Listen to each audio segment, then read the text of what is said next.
Hi, good morning success. At sa video na to ay i-guide kita paano yung tamang pagsa-sign up. So, kapag nandito ka na sa page na to, ang kailangan mo lang gawin is scroll mo siya pataas and then makikita mo dito yung registration. Okay? Hihingin niya yung personal information mo.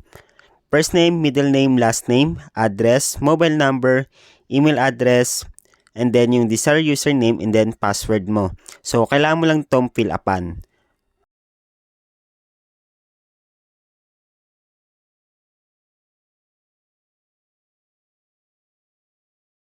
So, paki-take note dito sa username, make sure na letter and number lang yung ilalagay natin. Walang special character at wala ring space.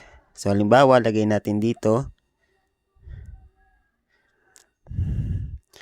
Ayan. So, ganyan lang yung gagawin mo sa username.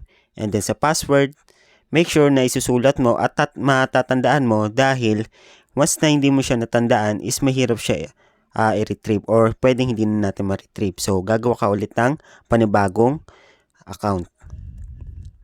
So, lalagay lang natin dito is 1456. And then, once okay na, napilapan mo na lahat yan, ang gagawin mo ay i-click mo na itong free sign up.